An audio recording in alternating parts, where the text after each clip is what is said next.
I read it from a reputable Green Team site. This is from the CelticsBlog.com, right, Murray? Correct. Okay. Bobby Manning wrote this the other day, and it was just a survey of the players that came out of the third lottery position. Not the third pick, but the teams that started with the third lottery position and what happened. He said, this is Cousin Anthony. Welcome to the Bobcast. I'm going to bomb this shit. So that's where I got it from, Dave, just by the way.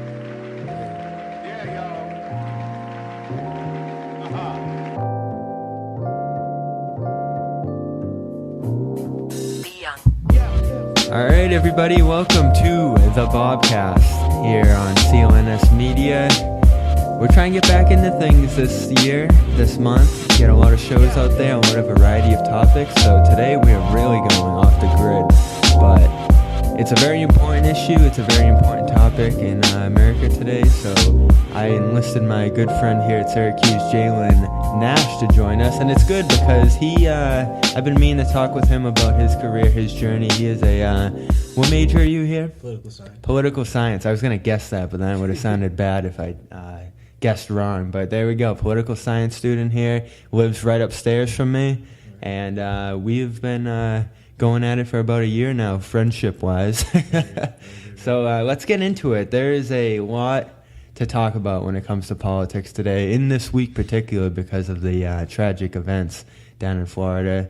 17 dead in another school shooting, 18 school shootings just since the start of the year. There's a lot of semantics arguments about, what's a mass shooting, what's a school shooting, what are we considering here, but 18 gun-related events in general around schools right now, and it's just been a non-stop spin cycle topic in politics and the national discussion for a long time.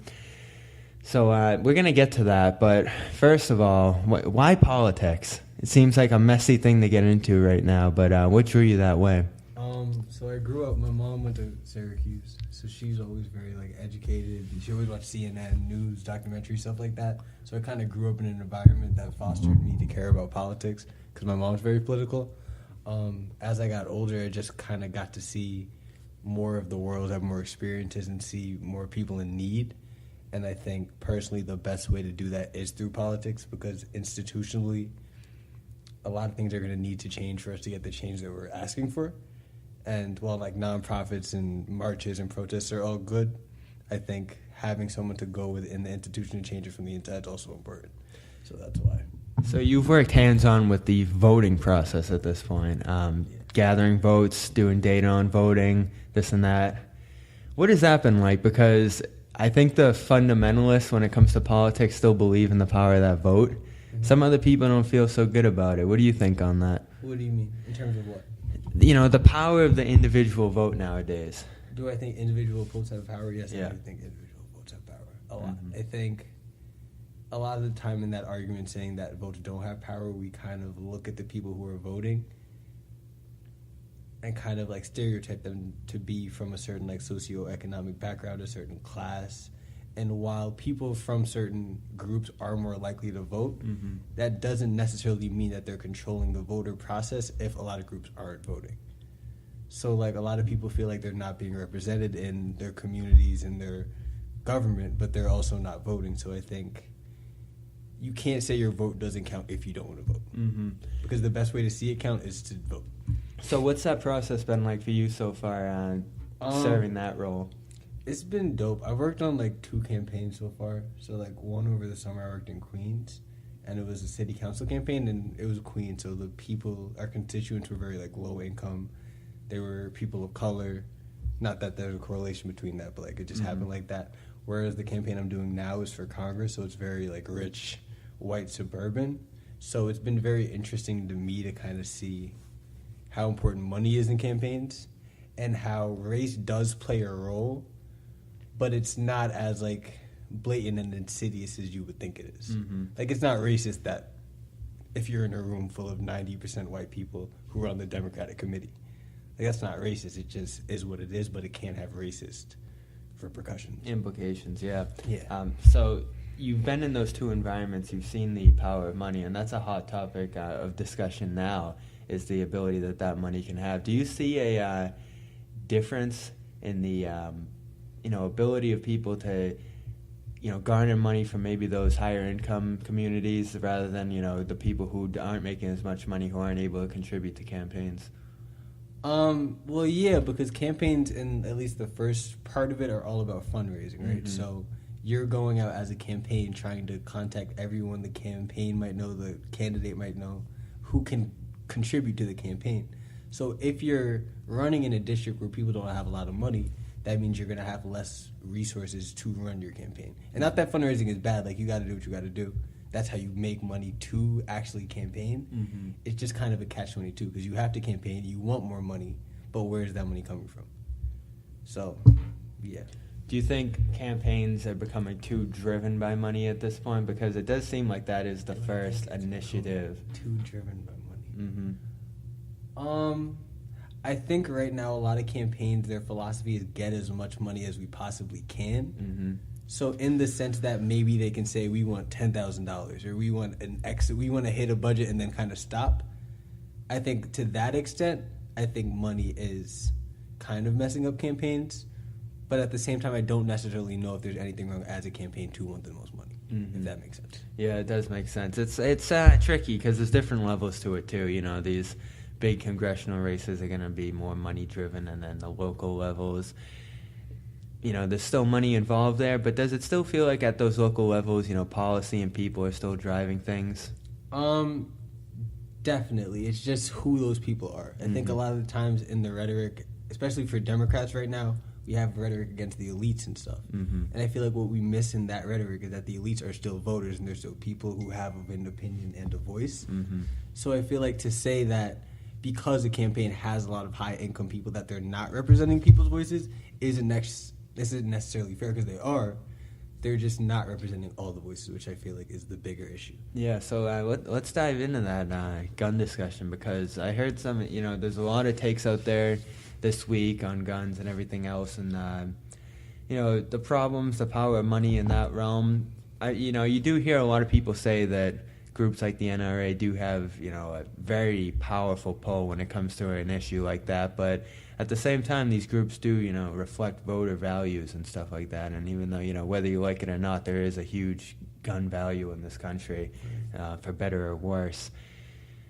Those groups have a powerful tug right now. Have you come in contact with, I haven't come into contact with any groups like that just because the campaigns I've done have been in New York. Yeah. More like not gun places. Well, not gun lobby groups in particular, but any. They have stricter gun laws down here, so it's not the same. Yeah, not talking gun groups in particular, but any policy groups, any groups pulling for any particular policy.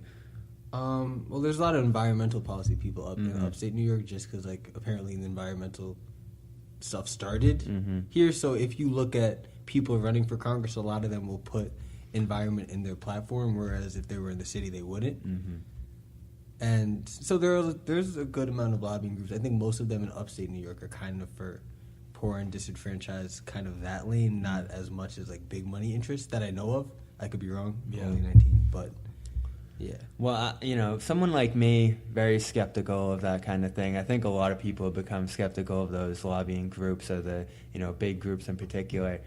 Is there a little bit too much against them, or do they kind of deserve some of the flack they get for getting too much of the pull from a lot of politicians? I think, kind of going back to the campaign thing, I think nothing is wrong with wanting to be the best or have the most, per se. It's just once you have that kind of, what do you do with it? So if you're a lobbying group and you have the most influence to make the most change, I don't think that in and of itself is bad, because as a lobbying group, that's what you want to do. To the constituents that are being represented, they're happy by that because that's what they want. I just think where lobbying groups mess up is fighting for the agenda so hard and not realizing that there can be more than one answer to the problem. So if you're the NRA, if you're so caught up in just everyone could have a gun, you miss where it's important to compromise on issues for guns. You feel me? Yeah. What I'm trying to say? So I think you can go too far in the lobbying and not see the big picture. Yeah. I think that's where lobbyists get in trouble. Yeah, it's interesting because I did hear some people say this week, even though the NRA does have a big pull, there's a lot of, one-issue voters out there. They're people who vote particularly just to hold on to gun rights, and that is the one thing they will, hit or miss on. And, if candidates don't cater to that, then those one issue people are going to go somewhere else. That's crazy now. It seems like every single time there's a big shooter, it's the same discussion, it's the same spin cycle. Some people compare it to Groundhog Day, like it's literally the same sequence of events after every single time this happens. I mean, what's to blame for this? There's a lot of blame being thrown around, whether it's the money, whether it's these big groups, whether it's just the culture of America. There's probably a lot of things at play here, but this has to rank up pretty high among the issues in the country, period, at this point, doesn't it? I agree. I think what concerns me about our national conversation around issues like school shootings is that it's very divisive, right? And I feel like at the end of the day, 17 kids getting shot shouldn't be a controversial issue. Yeah. It shouldn't, I feel like, so some people will say it's mental health, some people will say it's a gun issue. I think it could be both. I don't think it's one or, I'm sure to go into a school and shoot 17 children, I feel like there has to be something wrong with you, just personally. Mm-hmm. But I don't think saying he has a mental illness absolves the gun from all responsibility. So I think, just like I was saying with the lobbying, there's a healthy medium we can find that I feel like we're not trying to find right now. Because Democrats are blaming Trump, Trump's blaming mental illness, and it's just kind of the same spin cycle. Yeah, and there doesn't seem to be a lot of action in these periods either, and that's what people seem to be calling for. It seems like that, when something exists like that, a problem exists, you'd expect government to be able to step in and hinder the function of that. Why do you think this issue in particular is so problematic with that? I mean, I think people... I think it's very hard for a government to affect something like that. Mm-hmm. You can close the gun show loophole. There's a lot of stuff you can do to kind of prevent it. Mm-hmm. But at its core, someone choosing on their own free will to go to a school and shoot somebody, there's not much your mayor can really directly do about that. Yeah. So I think in that sense, we kind of give them too much flack, but I also do think they need to more actively, not just for school shootings. I don't think gun control is a school shooting issue because millions of people, not millions, but hundreds of thousands of people are getting shot. Yeah. So I think the overall issue around guns is bigger than the school shooting section of it, if that makes sense. Mm-hmm. And I think the government can do more about the overall issue of guns instead of just the school shooting, because that's kind of hard to do. I think a big reason I wanted to bring you in here today was a lot of people feel hopeless about politics in the country. A lot of people think there's problems with politics in this country that just can't be solved. I think that's a big reason, like we said in the opener, some people just feel like voting is, a hopeless case at this point. What do you think are some of the problems with politics that you might want to try to solve going forward? Because, we see there's a lot of old people in Congress, there's a lot of old people in government positions, and it does feel like young people might be at a crossroads to be able to come in and try to change some of those things if they don't fully adapt to the system how it is. Do you have any particular problems you want to try to root out one day? In terms of my life, I feel like a lot of the rooms I'm getting into as I'm kind of doing more campaign stuff and getting higher up on the level, a lot of the times I'm the only person of color or the youngest person in the room. And I think my biggest mission would be to change that, because I think it's important. I think representation, regardless if you have the same background or opinions, I think representation is super duper important. Mm-hmm. And I think a lot of the reason why the policies, some people don't feel like the policies don't reflect them, is because they're not getting represented. And that doesn't mean that the people making the policies are trying to necessarily hurt them, or they're insidiously trying to make policies that don't help certain communities, but they're just not thinking about that. That's not on the top of their mind. If you're a white man from Alabama, you're probably not thinking about the black man from South Carolina. Mm-hmm. And that's not necessarily bad. It just kind of is what it is. Mm-hmm. The same way if I'm a black man from South Carolina, I'm not thinking about the white person from Alabama. So I think as I get older, my main thing will be representation. Yeah. And kind of just getting people within the process, because I think that's how you fix it. Yeah, and I do feel like a lot of young people feel that way and feel like that's an important thing to accomplish.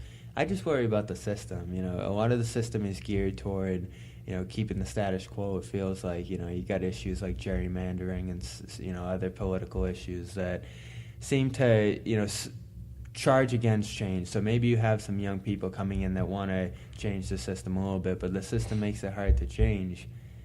I mean, I feel like that's an issue. Do you think values that young people can come in with can change that issue? I definitely think so. I think that the fact that our government and policies are kind of hard to change, while there's certain instances where that's bad, I think generally that's a good thing. Because, like I said, we're young people, so we have all these ideas, but the problem with young people is a lot of times we don't have the wisdom or the experience or the know-how to kind of enact those ideas. Yeah. So I can say I want to have better education systems, I can do X, Y, Z, but without the knowledge, without 25 years of experience in the education sector, I can't really tell you what those policies are. Mm-hmm. So I think that's a big barrier to entry for us. Mm-hmm. But I do think that it's important that regardless we try to join, maybe not run, but join your local nonprofit, join your local committee or your chair. There's a lot of ways you can get involved, which aren't stepping into national politics. I like that. I like that response a lot. And so if someone, beyond the semantics, beyond the arguments back and forth, that, wanted to get into politics and wanted to, create change with this gun debate, what do you think would be the route to do that? I mean, obviously one person's not going to solve the biggest issue in America, or right up there, but I mean, I would say just Google it. If you really care about gun protections, I'm sure you can look up somewhere right now an advocacy group that fights for stricter gun laws, and you can join them. I think a lot of the problems that we have are problems that we could fix if we just, you got to work hard for stuff. Yeah. So you can't be passionate about something and not want to work hard for it and then be mad when it doesn't work out. Mm-hmm. But I think if you really care about the issue, I think there's a lot of easy ways you can research it, know who's doing it, and go do it. That's Jalen Nash with us here. What's your Twitter? Yes, sir. JA_Nash3. That's my Twitter. So give this guy a follow. He talks a lot of basketball too. We'll get to basketball in just a second. But we were talking about the media response to this, and social media has become a big thing too when it's come to this gun issue, because there's such a spin cycle of news now, in that every single day something happens, especially with Trump too, who as president has really made it an issue to control the dialogue of day to day. Anytime he says something, it feels like he can take over the news cycle, and then you put something like this on the back burner, because I think we all know that in 2 weeks at the least, maybe 3 weeks, people are going to start to forget about this issue that's firing everyone up right now. One thing we were talking about before we came on is that is this different or not? Because we've seen it before. People get angry for 2 to 3 days, then something else happens and they move on to the next thing. How big of a problem is that? I think I kind of agree with the fact that people get upset about something and then are over it in 3 days. But I also think it's important that when we say that, we acknowledge the people who get upset about it and keep doing it. Mm-hmm. There's, again, like I was saying with the research thing, there's a bunch of people advocating for stricter gun laws. There's a bunch of people trying to fix the criminal justice system. Just because we don't see them and know about them doesn't necessarily mean people are mad and then cool down. Mm-hmm. So I think if we kind of focus on the people really making that change and the people really, really committed to that, I think that the average person obviously is kind of hot and cold, but there are people out there, a bunch of people who are diligently trying to change something. Mm-hmm. So I think they should get represented in the conversation as well. Yeah, it's lasted quite a few days now, and that's why I said coming on is this the point that people are going to be so fed up that they just start talking about this day in and day out and make a concerted effort to not forget about it, because 4 or 5 days later, wherever we're at now, it does feel like people are starting to, just keep this going as far as they possibly can. I know I've made it an effort to, tweet about this at least once a day. Yeah. But, you do have to do a little bit more than just tweet or talk or, Definitely. Bring up the issue, right? Definitely. I mean, it also depends, where you are in life. I think a tweet, even though people are a tweet doesn't do anything, a tweet does hold power. Your tweet could go on someone's screen who never thought about it like that, or reach someone in a different country who never thought about it like that. I think tweets do have power and they are in action. I think it's important that if you can, you act more than a tweet, but I think a lot of the times we say, oh, you just tweeted, you didn't do anything, but like you did do something. Mm-hmm. You just didn't do it in the way other people might have liked it. Mm-hmm. So I think Twitter is important. If you can get involved, if you have the resources, give money. Like there's a lot to do. I'm glad to hear some optimism here, because I think we're going backwards before we're going forwards, which is, how it goes. That's just my opinion, but we'll see what happens, and I'm glad there's someone like you out there that has some good ideas to move forward toward this. So going forward, you've worked with the mayor here in Syracuse, you've worked back in New York City with campaigns, worked with votes, worked with money. What do you want to make your next step? Just keep getting opportunities in the field and seeing how it works? Honestly, I was thinking about this like the last few days. I think I want to make a nonprofit. To a lot of people aren't registered to vote, because like you saw in the last election, the turnout was like 52 or 55 or something.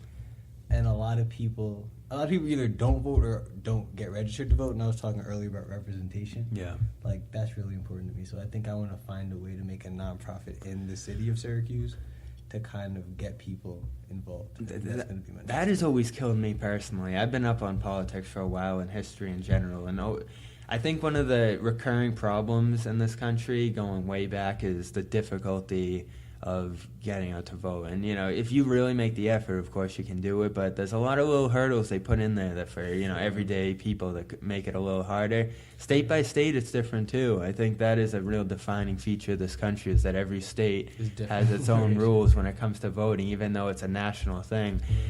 There's, different states, it's easier in some places, harder in other places.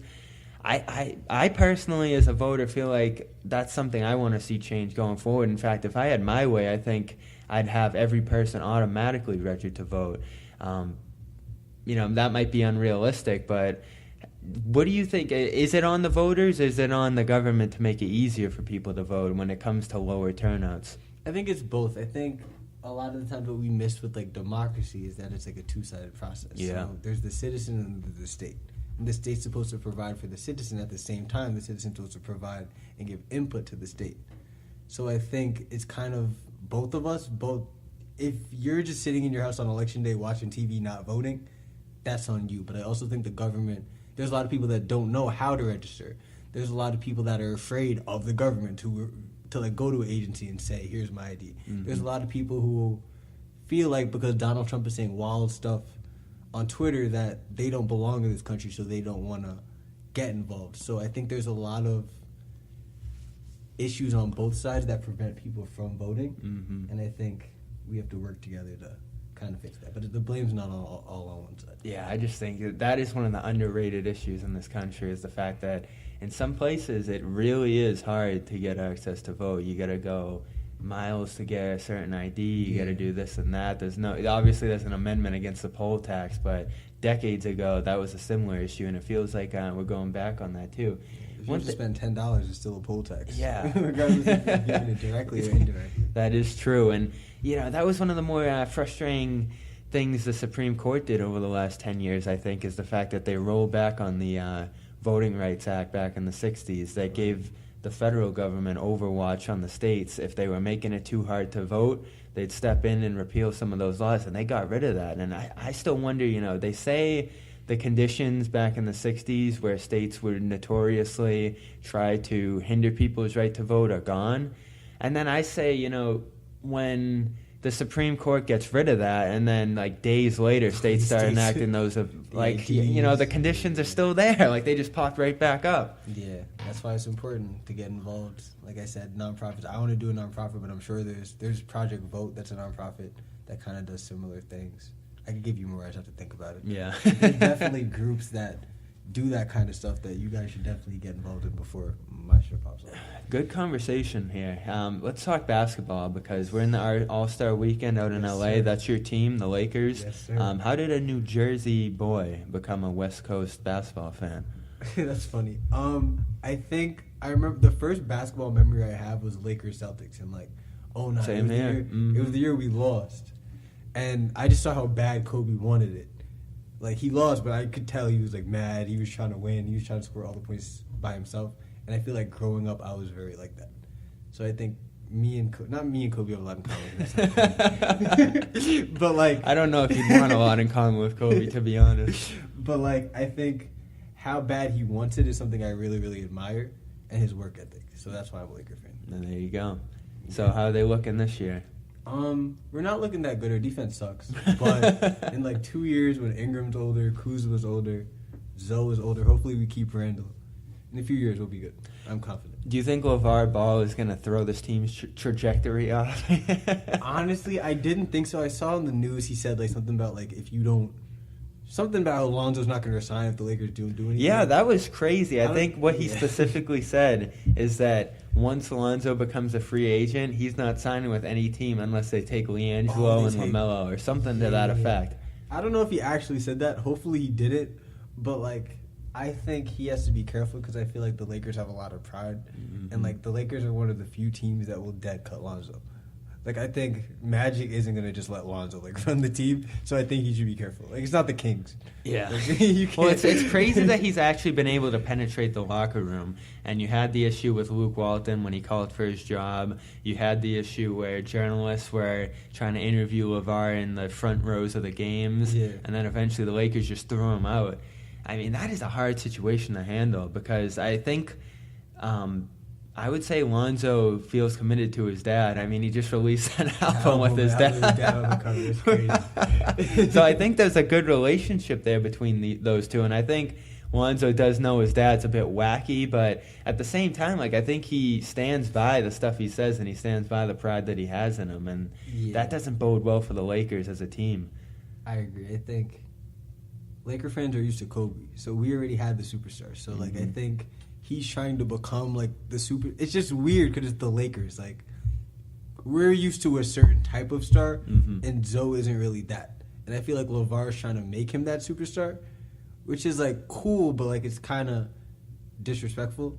So I would advise him to stop.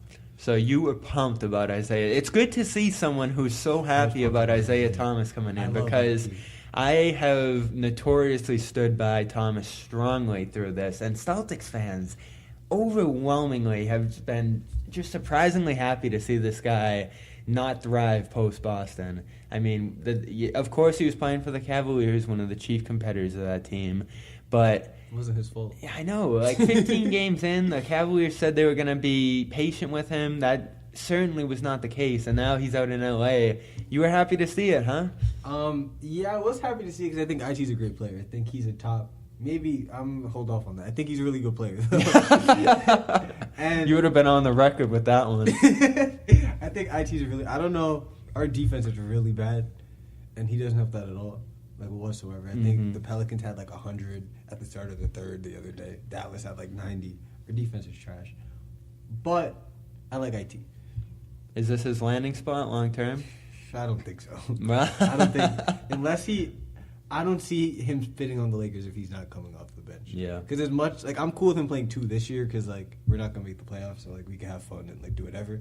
But when it comes to, like, playoff time, I think unless he wants to come off the bench, I don't really know. Because Lonzo has to play point. It'll be interesting to see what his value is this summer. Of course, if he won the free agency after last year, he would have made the max.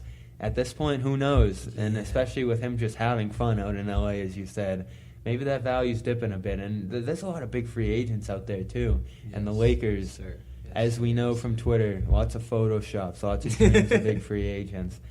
LeBron's probably out the window at this point, don't you think? But I don't want LeBron. You don't want LeBron. No, I feel like any Laker fan who wants LeBron isn't a real Laker fan. Why is that? Because we grew up loving Kobe, and Kobe and LeBron was like the beef growing up. So we can't just have LeBron now. Like, it would be disloyal. He would put you right next to the NBA Finals, though, so that's got to be tempting. I would rather not win the Finals than have LeBron. Honestly, like, I'd be so conflicted if LeBron was on the Lakers. All right, that is Jalen Nash. I think we'll wrap it up right there. Good discussion today. I think we could have talked about a million more things when it comes to a nuanced issue like this, and it's never as simple as we leave it. So I think a half hour trying to dive a little bit deeper was worth it. Right. And we'll continue to see what you're doing and have you back as a friend of the Bobcast regularly, I think. Yes, sir. I appreciate you having me. Everybody listen to the Bobcast. He's working hard on this, doing his thing. Tune in. Yeah, so at the Bobcast Show is where you can find it. Plenty of good episodes floating around, as I've said. Been trying to get some of these recordings I've been doing out.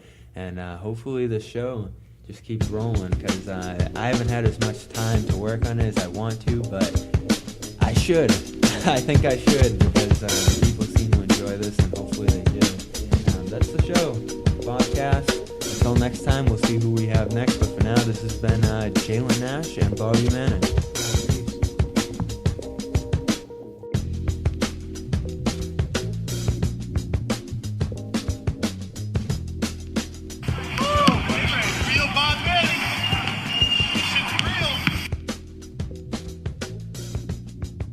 So that's where I got it from, Dave.